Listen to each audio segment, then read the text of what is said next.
ہمارے چینل کو سبسکرائب کریں اور بیل آئیکن دبائیں۔ السلام علیکم ورحمۃ اللہ تعالی وبرکاتہ۔ الحمد للہ رب العالمین والعاقبۃ للمتقین والصلاۃ والسلام علی سید الانبیاء والمرسلین وعلی آلہ واصحابہ اجمعین، اما بعد فاعوذ باللہ من الشیطان الرجیم، بسم اللہ الرحمن الرحیم، فاسألوا اہل الذکر ان کنتم لا تعلمون، صدق اللہ العظیم۔ ایک مرتبہ بارگاہ رسول اور آل رسول میں درود و سلام کا ہدیہ پیش کریں اور پڑھیں اللہم صلی علی سیدنا و مولانا محمد معدن الجود والکرم وآلہ الکرام وابنہ الکریم وبارک وسلم، صلاۃ و سلام علیک یا رسول اللہ صلی اللہ تعالی علیہ وسلم۔ عزیزان ملت اسلامیہ، رمضان المبارک کا برکتوں والا مہینہ شروع ہو چکا ہے۔ اس کی برکتوں میں اور اس کی رحمتوں کی بارش میں ہم نہا رہے ہیں۔ اللہ تبارک و تعالی ہمیں رمضان المبارک کی برکتوں سے مالا مال فرمائے، رمضان المبارک کی قدر کرنے کی توفیق عطا فرمائے اور اس کا احترام کرنے کی توفیق عطا فرمائے، رمضان المبارک کا حق ادا کرنے کی توفیق عطا فرمائے۔ اس مہینے میں بہت ساری نیکیاں کی جاتی ہیں، بلکہ یوں کہہ لیجئے کہ رمضان المبارک کا مہینہ ایسا برکت والا مہینہ ہے کہ نیکیاں اس میں جمع ہو جاتی ہیں۔ آپ دیکھیں تو اس میں آدمی صدقات و خیرات بھی کرتا ہے، زکوٰۃ بھی ادا کرتا ہے، روزہ بھی رکھتا ہے، نمازیں بھی پڑھتا ہے، اور اگر توفیق مل جائے تو عمرہ بھی کرتا ہے، غریبوں کی مدد بھی کرتا ہے، روزہ افطار بھی کراتا ہے، اور یہ ساری چیزیں جو ہیں یہ رمضان المبارک کے اندر جمع ہو جاتی ہیں، اتنی ساری عبادتیں اور اتنی ساری نیکیاں۔ لیکن رمضان المبارک کی جو خاص عبادت ہے وہ ہے روزہ، کیونکہ روزہ پورے سال میں فرض نہیں، روزہ صرف رمضان کے مہینے میں فرض ہے۔ روزہ ہر عاقل بالغ طاقتور مسلمان کے لیے فرض ہے، اور اسی وجہ سے آج ہم انشاءاللہ تبارک و تعالی روزے کی کچھ ضروری مسائل بیان کریں گے، خاص طور پر روزہ توڑنے والی چیزیں، کیونکہ بسا اوقات ایسا ہوتا ہے کہ مسئلہ معلوم نہ ہونے کی وجہ سے ہم کوئی ایسا کام کر جاتے ہیں جس کی وجہ سے روزہ ٹوٹ جاتا ہے اور ہمیں پتہ نہیں ہوتا، اور کبھی ایسا ہوتا ہے کہ ہم سمجھ رہے ہوتے ہیں کہ روزہ ٹوٹ گیا ہے، حالانکہ حقیقت میں روزہ ٹوٹا نہیں ہوتا، اور روزہ نہیں ٹوٹا لیکن ہم نے سمجھ لیا کہ ٹوٹ گیا، پھر قصدن کھا لیتے ہیں تو اب تو ٹوٹ ہی گیا، حالانکہ روزہ پہلے نہیں ٹوٹا تھا۔ تو خاص طور پر وہ چیزیں جن سے روزہ نہیں ٹوٹتا ہے اور وہ چیزیں جن سے روزہ ٹوٹ جاتا ہے، یہ جاننا ضروری ہے۔ تو سب سے پہلے تو آپ یہ بات جان لیں کہ سب سے پہلا جو مسئلہ آ جاتا ہے وہ یہی ہے کہ کھانے پینے اور ہم بستری کرنے سے روزہ ٹوٹ جاتا ہے، کیونکہ روزے کا نام ہی ہے صبح صادق سے لے کر غروب آفتاب تک کھانے پینے اور جماع سے یعنی ہم بستری کرنے سے رکے رہنا۔ تو ان میں سے کوئی بھی ایک کام کر لیا تو روزہ ٹوٹ جائے گا۔ اسی طرح جو بھی چیزیں ان تین چیزوں کے معنی میں آتی ہے، یعنی کھانا پینا اور ہم بستری، ان میں شمار کی جاتی ہے اور بول کر یہی چیزیں مراد لی جاتی، تو ان سے بھی روزہ ٹوٹ جائے گا۔ اسی وجہ سے فرمایا کہ اگر حقہ ہے، بیڑی ہے، سگریٹ ہے، یہ ساری چیزیں اگر استعمال کرتا ہے تو اس سے بھی روزہ ٹوٹ جائے گا۔ آگے ہے دانتوں کے درمیان کوئی چیز پھنسی رہ گئی تھی، کھانا کھایا، سحری کی تھی، دانتوں کے درمیان کوئی چیز پھنسی رہ گئی تھی، اگر وہ چنے کے برابر ہے یا چنے سے زیادہ ہے اور اس کو نگل گیا تو روزہ ٹوٹ جائے گا، لیکن چنے سے کم ہے تو اس سے روزہ نہیں ٹوٹے گا۔ ہاں اگر یہ کیا اس نے کہ اس کو پہلے باہر نکالا، اگرچہ وہ چنے سے کم ہے، اس کو دانت میں جو پھنسی ہوئی چیز تھی اس کو پہلے باہر نکالا پھر نکل گیا تو اب روزہ ٹوٹ جائے گا، پھر اگرچہ وہ چنے سے کم ہے۔ تو یہ بات بہت اہم ہے، ذہن میں رکھنے کی ہے۔ اب ایک بہت ہی اہم جو ضروری مسئلہ ہے وہ عام طور پر پوچھا جاتا ہے، سوال آتا ہے کہ آنکھ میں دوا ڈالنے سے اور کان میں دوا ڈالنے سے روزہ ٹوٹتا ہے یا نہیں؟ تو ہندوستان کے تقریباً سارے علماء کا اس بات پر اتفاق ہے کہ آنکھ میں دوا ڈالنے سے روزہ نہیں ٹوٹتا ہے اور کان میں دوا ڈالنے سے روزہ ٹوٹ جاتا ہے۔ کیا بتایا؟ آنکھ میں دوا ڈالنے سے روزہ نہیں ٹوٹتا ہے، جبکہ کان میں دوا ڈالنے سے روزہ ٹوٹ جاتا ہے۔ ہم ہندوستان میں رہتے ہیں، ہمیں ہندوستان کے علماء اور مفتیان کرام کو فالو کرنا ہے، ان کے کہنے پر چلنا ہے، کیونکہ ہم جس ملک میں رہتے ہیں اس ملک کے اعتبار سے ہم عمل کریں گے۔ اس ملک، کیونکہ ملک بدلنے کی وجہ سے بھی احکام بدل جاتے ہیں، جگہ بدلنے کی وجہ سے احکام بدل جاتے ہیں، زمانہ بدلنے کی وجہ سے احکام بدل جاتے ہیں۔ تو دوسرے ملک کے علماء اور فقہا اگر کچھ اور کہہ رہے ہیں، وہاں کے مفتی اگر کچھ اور کہہ رہے ہیں، تو ہمیں اس پر عمل نہیں کرنا، ہمیں کس پر عمل کرنا ہے؟ جو ہمارے ملک کے علماء اور مفتیان کرام کہہ رہے ہیں۔ تو آنکھ میں دوا ڈالنے سے روزہ نہیں ٹوٹتا اور کان میں دوا ڈالنے سے روزہ ٹوٹ جاتا ہے، جبکہ ہمارے پڑوسی ملک وہاں کے بہت سارے مفتیان کرام کہتے ہیں کہ آنکھ میں دوا ڈالنے سے روزہ ٹوٹ جاتا ہے اور کان میں دوا ڈالنے سے روزہ نہیں ٹوٹتا۔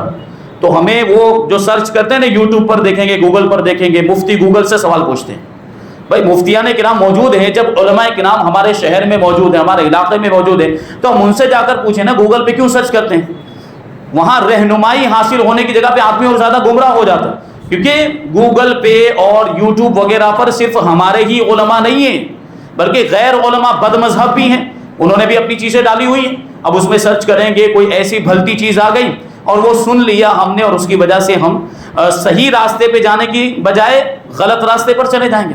بہرحال ہمارے سنی علماء بھی، وہاں پاکستان کے بہت سے سنی علماء بھی یہ کہتے ہیں کہ آنکھ میں دوا ڈالنے سے روزہ ٹوٹ جاتا ہے، جبکہ کان میں دوا ڈالنے سے روزہ نہیں ٹوٹتا۔ وہ میڈیکل سائنس کی باتوں سے اور ان کی تحقیقات سے وہ لوگ استدلال کرتے ہیں، کیونکہ میڈیکل سائنس کہتی ہے کہ آنکھ میں سوراخ ہوتا ہے اور کان میں سوراخ نہیں ہوتا، تو آنکھ میں دوا ڈالنے سے روزہ ٹوٹ جانا چاہیے، کان میں دوا ڈالنے سے روزہ نہیں ٹوٹنا چاہیے۔ لیکن ہمارے علماء کیا کہتے ہیں؟ ہمارے علماء کہتے ہیں کہ آنکھ میں دوا ڈالنے سے روزہ نہیں ٹوٹے گا، کان میں دوا ڈالنے سے روزہ ٹوٹ جائے گا۔ تو ہم یوں ہی نہیں کہتے تھے، ہمارے پاس اس کی دلیل ہے، وہ بھی مضبوط دلیل ہے، کیونکہ ہمارے پاس اس شریعت کے جو دلائل ہیں ہم اسے دیکھیں گے، میڈیکل سائنس کو ہم تھوڑی دیکھیں گے، ہم شریعت کی دلیلوں کو دیکھیں گے نا، کیونکہ یہ مسئلہ جو ہے وہ شریعت کا مسئلہ ہے، تو شریعت کیا کہتی ہے ہمیں وہ دیکھنا ہے، ہمیں ڈاکٹر کیا کہتے ہیں یا میڈیکل سائنس کیا کہتی ہے وہ ہمیں نہیں دیکھنا۔ شریعت کے اندر ایک مسئلہ یہ بیان کیا جاتا ہے کہ اگر کسی نے سرما لگایا روزے کی حالت میں، تو سرما لگانے سے روزہ نہیں ٹوٹتا، اگرچہ سرمے کا مزہ حلق میں محسوس ہو، اگرچہ سرمے کی رنگت زبان پر نظر آئے، پھر بھی نہیں ٹوٹتا۔ اب بتائیے، اگر آنکھ میں دوا ڈالنے سے روزہ ٹوٹ جاتا تو پھر یہ سرما لگانے سے بھی روزہ ٹوٹ جانا چاہیے۔ اس کا اصل جو مسئلہ ہے، اصل جو حکم ہے، یا یوں کہہ لیجیے کہ اس کی جو وجہ ہے وہ یہ ہے کہ آنکھ سے دو دوا اگر ڈالیں گے تو اندر داخل ہوتی ہے، لیکن وہ داخل ہونا مسام کے ذریعے سے ہوتا ہے، منفس کے ذریعے سے نہیں ہوتا۔ اس کو میں ابھی آپ کو سمجھاؤں۔ مسام یہ جسم کے اندر جو باریک باریک سوراخ پورے جسم میں ہوتے ہیں، جس کو انگلش میں سیلز کہا جاتا ہے، پورے جسم کے اندر ہوتے ہیں، یہاں ہاتھ میں لے لیجئے، کہیں بھی لے لیجئے، چہرے پر، ہر جگہ جو ہے یہ مسام ہوتے ہیں، اور ان کے ذریعے سے بھی چیزیں اندر داخل ہوتی ہیں۔ آدمی جب غسل کرتا ہے تو پانی بھی داخل، ٹھنڈک محسوس ہوتی کہ نہیں ہوتی؟ تو وہ پانی جو داخل ہوتا ہے وہ مسام کے ذریعے سے داخل ہوتا ہے، تو یہ مسام ہوئے۔ اور ایک ہوتا ہے منفس۔ منفس کا مطلب یہ ہوتا ہے کہ قدرتی سوراخ یا کوئی بڑا سوراخ جو غیر عادی طور پر بنا دیا جائے، یعنی منفس اصلی اور منفس غیر اصلی۔ تو منفس اصلی جیسے مثال کے طور پر قدرتی سوراخ جو جسم کے اندر ہیں، یعنی جو نظر آنے والے سوراخ ہیں، جیسے منہ ہے، ناک ہے، کان ہے اور آگے پیچھے کی شرمگاہ، تو ان کو کیا کہا جاتا ہے؟ ان کو کہا جاتا ہے منفس۔ ٹھیک ہے، تو اب بات یہاں پر واضح ہو گئی کہ جو چیز منفذ کے ذریعے سے جوف میں داخل ہو جائے، اور جوف کا مطلب ہوتا ہے جسم کا اندرونی حصہ، جو چیز منفذ کے ذریعے جوف میں داخل ہو جائے اس سے روزہ ٹوٹ جاتا ہے، اور جو چیز مسام کے ذریعے سے داخل ہو اس سے روزہ نہیں ٹوٹتا۔ تو یہ تحقیق یہ لوگ بھی مانتے ہیں، میڈیکل سائنس بھی مانتی ہے کہ آنکھ میں کوئی منفذ نہیں ہے۔ سوراخ دکھتا ہے آپ کو آنکھ کے اندر؟ آنکھ میں سوراخ نہیں ہے بلکہ مسام ہے، آنکھ میں جو ہے وہ سیلز ہیں، جبکہ یہاں کان کے اندر جو ہے وہ سوراخ ہے، قدرتی سوراخ ہمیں نظر آتا ہے۔ اب سوال یہ ہے کہ جوف ہمیں پہنچنے کی بات کی ہے، یعنی جسم کے اندرونی حصے میں پہنچنے کی بات کی ہے، تو یہاں کان کے اندر تو ایسا نہیں ہے کہ کان آگے جا کے بند ہو جاتا ہے، میڈیکل سائنس کے ڈاکٹر کہتے ہیں۔ تو اس کا جواب یہ ہے کہ یہاں دیکھیں آپ، ادھر سے اگر کان کی طرف سے نظر کر کے دیکھیں تو جتنا حصہ نظر آتا ہے وہ ظاہر بدن ہے، اور جو حصہ کان کا نظر نہیں آتا، جو اندر کی طرف ہے، جو ادھر سے دیکھنے کی حالت میں نظر نہیں آئے گا، وہ ہے جوف، یعنی جسم کا اندرونی حصہ۔ اب اس کو ہم کیا کہیں گے؟ وہ جسم کا اندرونی، اور مانتے بھی ہیں کیونکہ جو اندر والا حصہ ہے وہ نظر نہیں آ رہا، اس کا مطلب کیا ہے؟ وہ جسم کا اندرونی حصہ ہے، وہ ہے جوف، اور جو چیز منفذ کے ذریعے سے جوف میں داخل ہو جائے اس سے روزہ ٹوٹ جاتا ہے۔ تو یہ ہمارے علماء کی دلیلیں ہیں، تو بغیر دلیل کے ہمارے علماء بات نہیں کرتے، تو یہ ہمیں ان کو فالو کرنا جو ہندوستان کے علماء ہیں، پاکستان کے یا دوسرے کسی ملک کے عالم دین کو یا مفتی کو ہمیں فالو نہیں کرنا ہے۔ تو آنکھ میں دوا ڈالنے سے روزہ نہیں ٹوٹتا اور کان میں دوا ڈالنے سے روزہ ٹوٹ جاتا ہے۔ اب کچھ اس طرح کی اور چیزیں بھی ہوتی ہیں جو علاج کے طور پر استعمال کی جاتی ہیں، جیسے کہ ایک چیز ہے انہیلر۔ اگر کسی کو دما کی بیماری ہے یا سانس پھولنے کی بیماری ہے تو ڈاکٹر اس کو انہیلر سجیسٹ کرتے ہیں، وہ انہیلر اس کو لینا پڑتا ہے۔ اور کبھی ایسی طبیعت جو ہے کہ اچانک جو ہے کہ خراب ہو جاتی ہے، سانس بہت زیادہ پھولنے لگتی ہے، تو اگر وہ انہیلر استعمال نہ کرے تو اس کی وجہ سے اسے سخت دشواری کا سامنا کرنا پڑ سکتا ہے۔ تو انہیلر اگر روزے کی حالت میں استعمال کرتے ہیں تو اس کا کیا حکم ہوگا؟ اس کا جواب یہ ہے کہ انہیلر اگر استعمال کیا روزے کی حالت میں تو روزہ ٹوٹ جائے گا۔ کیوں؟ کیونکہ انہیلر آپ جانتے ہو، پمپ سمجھنے کے لیے جو پمپ ہوتا ہے انہیلر، تو اس میں دوا ہوتی ہے، اس میں پاؤڈر ہوتا ہے یا لیکوڈ جو بھی ہو، اس میں کچھ نہ کچھ ہوتا ہے۔ تو ظاہر سی بات ہے جب اس پمپ کو، جب اس انہیلر کو استعمال کریں گے تو وہ دوا کہاں چلی جائے گی؟ وہ دوا حلق میں چلی جائے گی، تو روزہ ٹوٹ جائے گا، ظاہر سی بات ہے۔ تو روزے کی حالت میں اگر انہیلر استعمال کیا تو روزہ ٹوٹ جائے گا۔ اب اس میں دیکھنا یہ ہے کہ کچھ مریض ایسے ہوتے ہیں کہ اگر وہ رات میں ایک مرتبہ انہیلر استعمال کر لیں تو پورا دن ان کا آسانی کے ساتھ گزر جائے گا، پھر ان کو دوبارہ انہیلر استعمال کرنے کی ضرورت پیش نہیں آئے گی۔ تو ان کے لیے تو لازم ہے کہ وہ رات ہی میں استعمال کر لیں، اور روزے کی حالت میں ان کے لیے استعمال کرنے کی ہرگز اجازت نہیں ہوگی۔ اور جب ان کا بغیر انہیلر کے کام چل سکتا ہے، وہ روزہ مکمل کر سکتے ہیں، اس کے باوجود اگر کسی نے روزے کی حالت میں انہیلر استعمال کیا تو روزہ ٹوٹ بھی جائے گا، قضا بھی لازم ہوگی اور کفارہ بھی لازم ہوگا۔ لیکن مجبوری کی صورت میں اگر کسی نے استعمال کیا انہیلر، مان لیجئے کہ اس کا معاملہ یہ تھا کہ کبھی بھی اچانک یہ معاملہ ہو جاتا ہے، سانس پھولنے لگ جاتی ہے، اس کا کوئی وقت اور ٹائم فکس نہیں ہے، اور روزے کی حالت میں یہ کیفیت پیدا ہو گئی، اب بالکل بے چینی والی کیفیت ہے، سانس پھول رہی، بے قرار ہو گیا، اب اگر انہیلر استعمال نہیں کرے گا تو بدحال ہو جائے گا اور بہت زیادہ اس کی طبیعت خراب ہو جائے گی۔ تو ایسی صورت میں اس کو انہیلر استعمال کرنے کی اجازت ہے، لیکن روزہ تو بہرحال ٹوٹ جائے گا۔ انہیلر استعمال کیا روزے کی حالت میں، روزہ ٹوٹ گیا، لیکن اس صورت میں جبکہ مجبوری تھی اس نے انہیلر استعمال کیا، روزہ ٹوٹ گیا، اس کی قضا لازم ہے لیکن کفارہ لازم نہیں ہوگا۔ یعنی جب طبیعت اچھی ہو جائے یا جب رمضان کے بعد اس کے اندر روزہ رکھنے کی طاقت آ جائے تو وہ ایک روزہ جو یہ ٹوٹا ہوگا اس کی اسے قضا کرنی پڑے گی۔ اب ایک مسئلہ آ جاتا ہے انجیکشن لگوانے کا۔ روزے کی حالت میں اگر انجیکشن لگواتے ہیں تو کیا روزہ ٹوٹ جائے گا یا نہیں ٹوٹے گا؟ تو اس کا جواب یہ ہے کہ انجیکشن لگوانے سے روزہ نہیں ٹوٹتا، کیونکہ میں نے ابھی ایک بات بتائی کہ انجیکشن ظاہر سی بات ہے یہاں ہاتھ میں لگاتے ہیں یا کہیں اور لگاتے ہیں، تو وہ دوا جو داخل ہوتی ہے وہ مسام کے ذریعے سے داخل ہوتی ہے، وہ قدرتی سوراخ یا جو ہے کہ نظر آنے والے سوراخ سے، منفذ سے داخل نہیں ہوتی، وہ مسام سے داخل ہوتی۔ اس لیے اگر کوئی بیمار ہو گیا اور ڈاکٹر نے کہا کہ اب انجیکشن لگوانا ہی پڑے گا اور اس کے علاوہ کوئی چارہ نہیں ہے، جبکہ بعض اوقات ایسا ہوتا ہے کہ انجیکشن کے بغیر بھی کام چل جاتا ہے، تو اگر انجیکشن کے بغیر کام چل سکتا ہو تو پھر بلا ضرورت انجیکشن نہیں لگوانا چاہیے۔ بہرحال اگر انجیکشن لگوایا ضرورت کی وجہ سے تو اس سے روزہ نہیں ٹوٹے گا۔ ہاں کچھ انجیکشن ایسے ہوتے ہیں جن کی وجہ سے بھوک کا احساس نہیں ہوتا، بھوک اور پیاس کا احساس نہیں ہوتا، وہ طاقت کے انجیکشن ہوتے ہیں، شکتی کے، تو ایسے انجیکشن روزے کی حالت میں لگوانا یہ مکروہ ہے، کیونکہ روزے کا مقصد کیا ہے؟ آدمی کو بھوک کا احساس ہو، آدمی کو پیاس کا احساس ہو، کمزوری کا احساس ہو، اور جب یہ ایسا طاقت کا انجیکشن لگوا لیں گے تو یہ ساری چیزیں ختم ہو جائے گی، نہ بھوک کا احساس ہے نہ پیاس کا احساس ہے، تو روزے کا مقصد ہی فوت ہو جائے گا۔ اس لیے ایسا انجیکشن لگوانے کی اجازت نہیں ہے۔ تو انجیکشن لگوانے سے روزہ نہیں ٹوٹتا، یعنی اگر ضرورت کی وجہ سے لگایا ہے تو ڈاکٹر نے اگر کہا کہ مسلمان حاذق طبیب ڈاکٹر نے کہا تو لگوا سکتے ہیں۔ اب اسی پر آپ کے ذہن میں ایک اور مسئلہ آ رہا ہوگا کہ بعض اوقات ایسا بیمار ہو جاتا ہے آدمی کہ اس میں وہ گلوکوز کی بوتل چلانے کی بھی نوبت آ جاتی ہے۔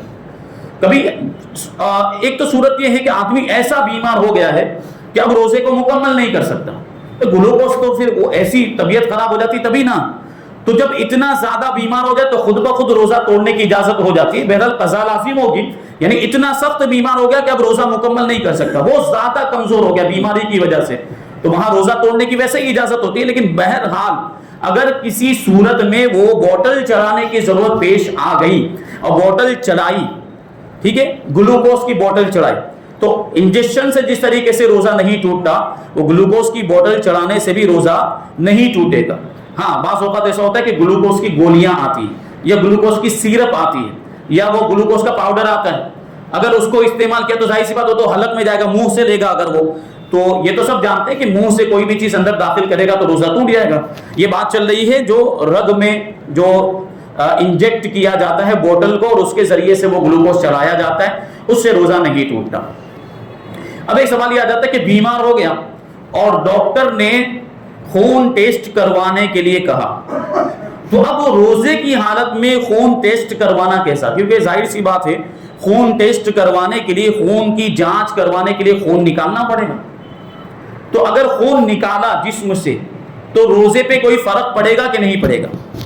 تو اس کا جواب یہ ہے کہ جسم سے خون نکالنے کی صورت میں روزے پر اس سے کوئی فرق نہیں پڑے گا، روزہ نہیں ٹوٹے گا، کیونکہ سب سے پہلی بات تو یہ ہے کہ یہاں کوئی چیز داخل نہیں ہو رہی ہے بلکہ یہاں چیز نکالی جا رہی ہے، یہاں پہ خون نکالا جا رہا ہے۔ تو اگر معمولی مقدار میں نکالا، جتنی ضرورت ہوتی ہے تھوڑا سا نکالتے ہیں بعض اوقات، تو اگر معمولی مقدار میں نکالا تو کوئی حرج نہیں ہے، لیکن کبھی ایسا ہوتا ہے کہ بہت زیادہ مقدار میں نکال دیا جاتا ہے، تو اگر اتنی زیادہ مقدار میں خون نکال دیا گیا کہ جس کی وجہ سے کمزوری آ جائے گی اور پھر وہ روزے کو مکمل نہیں کر سکے گا، تو پھر یہ خون نکلوانے کی اجازت نہیں۔ تھوڑا سا نکالے کہ جس کی وجہ سے کمزوری نہیں آئے گی تو اتنا نکالنے کی اجازت ہے، اگر بہت زیادہ نکال لیا کہ جس کی وجہ سے کمزوری آ جائے گی تو پھر وہ خون نکلوانے کی اجازت نہیں ہوگی۔ یہ کچھ علاج کے طریقے، مخصوص طریقے جن کے بارے میں علماء کرام نے یہ حکم سیمینار میں غور و فکر کرنے کے بعد اس نتیجے پر پہنچے ہیں کہ یہ چیزیں اگر استعمال کی جائے، جیسے ایک طریقہ ہوتا ہے ڈائلیسس کا،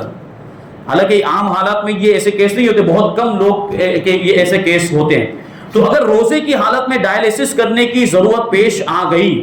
تو ایسی صورت میں کیا کرنا چاہیے؟ تو سب سے پہلے تو یہ بات ذہن میں رہے کہ یہ چیزیں رات میں بھی ہو سکتی ہیں، ڈائلیسس کا جو معاملہ ہے وہ رات میں بھی ہو سکتا ہے، جب رات میں کیا جا سکتا ہے روزہ افطار کرنے کے بعد تو روزے کی حالت میں کرنے کی ضرورت ہی کیا ہے، لیکن بائی چانس بالفرض اگر روزے کی حالت میں کرنے کی ضرورت پیش آ گئی تو ڈائلیسس کے دو طریقے بتائے جاتے ہیں، اس میں سے ایک ہیمو ڈائلیسس ہوتا ہے اور ایک پیریٹونل ڈائلیسس ہوتا ہے۔ تو ہیمو ڈائلیسس اگر کروائیں گے تو اس سے روزہ نہیں ٹوٹے گا، لیکن پیریٹونل ڈائلیسس کرائیں گے اگر تو اس سے روزہ ٹوٹ جائے گا، یہ بات ذہن میں آپ کو رکھنی ہے۔ اور اس کے علاوہ بھی بہت سے اور کچھ مسائل ہیں، جیسے میں نے ابھی بتایا کہ قے کے بارے میں، الٹی کے بارے میں یہ بہت زیادہ جو ہے کہ لوگوں کے ذہنوں میں یہ خلجان رہتا ہے کہ الٹی ہو جائے تو روزہ ٹوٹتا ہے کہ نہیں ٹوٹتا۔ خاص طور پر ہماری مائیں بہن ہیں، ہماری مائیں بہنوں کا کیا سوچنا ہے کہ الٹی ہو گئی تو روزہ ٹوٹ گیا، کیا سمجھتے ہیں؟ الٹی ہو گئی، قے ہو گئی تو روزہ ٹوٹ گیا، جبکہ عام حکم نہیں، یہ حکم نہیں ہے مطلق کہ مطلق الٹی سے روزہ ٹوٹ جاتا ہے۔ ہاں اس صورت میں جبکہ جان بوجھ کر اگر کوئی الٹی کرے، جیسے حلق میں انگلی ڈال کر اگر کوئی الٹی کرے اور وہ الٹی منہ بھر ہو جائے، یعنی زیادہ مقدار میں ہو جائے، اتنی زیادہ مقدار میں ہو جائے کہ اس کو روکا نہ جا سکے، تو اب قصدن الٹی کرنے کی وجہ سے روزہ ٹوٹ جائے گا، ٹھیک ہے؟ یہ کب ہے؟ جب جان بوجھ کر، ایسا عام طور پر کوئی کرتا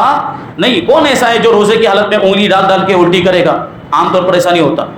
عام طور پر کیا ہوتا ہے کہ وہ بلا قصد الٹی ہو جاتی ہے، بلا اختیار، آدمی کا اختیار نہیں ہوتا، طبیعت خراب ہونے کی وجہ سے کچھ ایسا کھا لیا ہے رات میں یا زیادہ کھا لینے کی وجہ سے الٹی ہو جاتی ہے، تو ایسی صورت میں مسئلہ جاننے کی ضرورت ہے۔ سب سے پہلے تو یہ بات جانیں کہ جس الٹی کی بات چل رہی ہے وہ الٹی کس چیز کی ہو، وہ کھانے کی ہو یا پانی کی ہو، جو ہم نے کھایا پیا وہ نکلا تو اس سے روزہ ٹوٹنے اور نہ ٹوٹنے کا سوال۔ اگر بلغم کی الٹی ہو رہی ہے یا بلغم نکالا ہے اگر کسی نے، اس سے روزہ نہیں ٹوٹتا، ٹھیک ہے؟ تو یہ بات بھی ذہن میں رہے، یہاں بات چلے کھانے کی الٹی ہوئی ہے تو اس سے روزہ کب ٹوٹے گا اور کب نہیں ٹوٹے گا۔ تو اگر قصدن جان بوجھ کر الٹی کی اور منہ بھر ہے تو اس سے روزہ ٹوٹ جائے گا، لیکن اگر جان بوجھ کر الٹی نہیں کی، خود بخود آ گئی ہے اور منہ بھر سے کم ہے، یعنی تھوڑی مقدار میں ہے، اتنی مقدار میں ہے اس کو روکا جا سکتا ہے، اس پر کنٹرول کیا جا سکتا ہے، تو ایسی صورت میں اگر اس کو جو ہے کہ سارا مواد باہر پھینک دیا یا تھوڑا سا اندر بھی چلا گیا، اس سے روزہ نہیں ٹوٹے گا۔ ہاں منہ بھر ہو گئی ہے، اتنی زیادہ مقدار میں ہو گئی ہے کہ اب اسے روکا نہیں جا سکتا، اس پر کنٹرول نہیں کیا جا سکتا، تو ایسی صورت میں دیکھا جائے گا کہ کچھ بھی حصہ اس کا واپس اندر گیا ہے کہ نہیں گیا۔ الٹی میں بسا اوقات ایسا ہوتا ہے کہ کچھ مواد جو اس کا نکلا ہے وہ واپس اندر چلا جاتا ہے۔ تو اگر ایسا کیا کہ سارا مواد باہر پھینک دیا، اور یہ کوشش کرنی چاہیے کہ جب ایسی طبیعت خراب ہو جائے اور الٹی ہونے لگے تو سارا مواد باہر پھینک دینا چاہیے، کچھ بھی اندر واپس نہیں جانا چاہیے۔ لیکن اگر اندر واپس چلا گیا اور وہ ایک چنے کے برابر یا اس سے زیادہ تھا جو بھی حصہ اندر واپس گیا ہے تو روزہ ٹوٹ جائے گا، لیکن اگر اس سے کم تھا تو اس سے روزہ نہیں ٹوٹے گا۔ یہ الٹی کے بارے میں بات بتا دی ہے۔ اب آگے ہے کہ استنجا کرتے وقت اس بات کا خیال رکھنا چاہیے کہ پانی پیچھے کے مقام سے اندر داخل نہیں ہونا چاہیے۔ اسی وجہ سے علماء کرام نے استنجا کرنے کا کیا مطلب سمجھ رہے نا، حاجت سے فارغ ہونے کے بعد پانی استعمال کرنا، صفائی کرنا، تو اس میں اس بات کی احتیاط ضروری ہے کہ وہ پانی پیچھے کے مقام سے اندر داخل نہیں ہونا چاہیے۔ اگر پانی اندر داخل ہو گیا اور حقنہ رکھنے کی جگہ تک پہنچ گیا تو روزہ ٹوٹ جائے گا۔ مبالغہ کیا اگر، یعنی خوب کشادگی کے ساتھ اگر استنجا کیا کہ پانی اندر پہنچ گیا پیچھے کے مقام سے اور حقنہ رکھنے کی جگہ، یہ حقنہ کیا ہوتا ہے اس کو آپ سمجھیں۔ سب سے پہلے تو یہ پرانے زمانے میں علاج کا ایک طریقہ تھا۔ اس میں ہوتا یوں تھا کہ جب کسی کو اجابت نہیں ہوتی، پیٹ خراب ہو جاتا تھا اور حاجت سے فراغت نہیں ہوتی تھی، تو یہ علاج کا طریقہ استعمال کرتے تھے کہ ایک آلہ ہوتا تھا، اس میں دوائی ہوتی، پیچھے کے مقام میں اس کو داخل کیا جاتا تھا، پھر اس دوائی کو اندر چھوڑ دیا جاتا تھا جس کی وجہ سے اجابت ہو جاتی تھی اور ساری گندگی نکل جاتی تھی۔ بہرحال یہ بتانا مقصد، تو وہ آلہ جہاں پہ رکھا جاتا تھا تو وہ کم سے کم 1 انچ کا اندر جو ہے کہ فاصلہ ہوگا، 1 انچ اندر داخل کیا جاتا یا 1.5 انچ اندر داخل کیا جاتا، تو وہاں تک اگر پانی داخل ہو گیا تو ایسی صورت میں روزہ ٹوٹ جائے گا۔ لیکن اگر اس سے پہلے اوپر ہی رہا ہے، اندر داخل نہیں ہوا، تو اس سے روزہ نہیں ٹوٹے گا۔ اس وجہ سے یہ فرماتے ہیں علماء کرام احتیاطاً کہ جب استنجا کر رہے ہوں تو سانس نہیں لینی چاہیے، کیونکہ سانس اندر باہر کریں گے تو مقام کشادہ ہوتا ہے، اور مقام کشادہ ہونے کی وجہ سے پانی اندر چلے جانے کا اندیشہ رہتا ہے، تو اس بات کی احتیاط کریں۔ بسا اوقات ایسا ہوتا ہے کہ اگر جو پاخانہ ہے وہ سخت اترا ہے، مسائل ہیں، دیکھیے اس میں شرمانے کی ضرورت نہیں ہے، یہ ہم نہیں بتائیں گے اور آپ اس میں مبتلا ہو گئے، روزہ ٹوٹ گیا، آپ کو پتہ ہی نہیں ہے۔ تو پاخانہ اگر سخت اترا، بسا اوقات ایسا ہو سکتا ہے کہ وہ سخت اترا اور اس کی وجہ سے کبھی یہ کیفیت ہوتی ہے کہ اگر پورے طور پر اجابت نہیں ہو پائی تو وہ جو حصہ اس کا کچھ نکلا ہوتا ہے وہ واپس اندر چلا جاتا ہے۔ تو اگر یہ کیفیت ہوئی کہ باہر نکلنے کے بعد پاخانہ پھر سے اندر چلا گیا تو اس سے روزہ ٹوٹ جائے گا، یہ بات بھی ذہن میں رکھیں۔ تو قے کے بارے میں نے بتا دیا، تو یہاں قے سے مراد کون سی قے ہے؟ الٹی، یعنی منہ بھر ہونی چاہیے۔ اب یہاں پہ کچھ روزہ نہ توڑنے والی چیزیں بتاتے ہیں کہ بھول کر کھا لیا یا پی لیا، یعنی روزہ دار ہونا یاد نہیں۔ شروع میں جب رمضان شروع ہو رہے ہوتے ہیں، پہلا دوسرا روزہ، تو یہ کیفیت ہوتی ہے، آدمی بھول جاتا ہے کہ میں نے روزہ رکھا ہے، اب کھانے لگ گیا ہے، اب جو ہے کہ پینے لگ گیا، تو ایسی صورت میں روزہ نہیں ٹوٹے گا۔ لیکن یاد آنے کے بعد، جیسے یاد آ گیا کہ میں نے تو روزہ رکھا ہے، تو فوراً جو کچھ بھی منہ میں نوالا یا لقمہ ہے اس کو باہر پھینک دے۔ اب اس میں سے کچھ بھی اندر نہیں جانا چاہیے، اب اس میں سے کچھ بھی اگر اندر جائے گا تو روزہ ٹوٹ جائے گا۔ تو بھول کر اگر کھا رہے ہیں یا بھول کر پی لیا ہے اگر کسی نے روزے کی حالت میں، تو اس سے روزہ نہیں ٹوٹتا۔ اب آگے بتاتے ہیں روزہ یاد ہونے کے باوجود بھی مکھی یا غبار، یعنی دھواں، یہ دھول، یہ حلق میں چلے جانے سے روزہ نہیں ٹوٹتا۔ خواہ غبار آٹے کا ہو جو چکی پیسنے یا آٹا چھاننے میں اڑتا ہے، یا غلے کا غبار ہو، یعنی اناج وغیرہ کا جو وہ غبار یعنی دھول، اس کی گرد جو اڑتی ہے، یا ہوا سے خاک اڑی، ہوا سے جو دھول اڑتی ہے، جیسے ہم ابھی کہیں پہ جا رہے ہیں، گاڑی سے جا رہے ہیں، تو آگے کوئی بڑی گاڑی چل رہی ہو تو اس کے چلنے کی وجہ سے دھول اڑتی ہے، تو وہ دھول اڑ کر یا ہوا سے اڑتی ہے، وہ اگر چلی جاتی ہے حلق میں تو اس سے روزہ نہیں ٹوٹے گا۔ ٹھیک ہے، اگر بتی سلگ رہی، اگر بتی جلائی جاتی یا لوبان وغیرہ جلایا جاتا ہے، اس کا دھواں ناک میں چلا گیا تو روزہ نہیں ٹوٹے گا۔ ہاں اگر لوبان یا اگر بتی سلگ رہی ہو اور روزہ دار ہونا یاد ہے، اس کے باوجود منہ قریب لے جا کر اس کا دھواں ناک سے کھینچا تو اب روزہ ٹوٹ جائے گا۔ یہ بات ذہن میں رکھنی ہے کہ جان بوجھ کر کسی چیز کا دھواں یہ حلق میں یا ناک میں نہیں لینا۔ اگر بتی اور دھواں کسی اور چیز کا لوبان وغیرہ کا یہ اگر بغیر کسی قصد کے ناک میں چلا جاتا ہے تو اس سے روزہ نہیں ٹوٹے گا، اور جان بوجھ کر اگر کھینچا ہے تو اس سے روزہ ٹوٹ جائے گا۔ ابھی بہت سے مسائل باقی تھے لیکن وقت ختم ہو گیا، انشاءاللہ تبارک و تعالیٰ پھر کبھی اور مسائل کو شامل کیا جائے گا۔ اللہ تبارک و تعالیٰ کی بارگاہ میں دعا ہے کہ جو کچھ بھی بیان ہوا اس پر ہم سب کو عمل کرنے کی توفیق عطا فرمائے۔ وما علینا الا البلاغ۔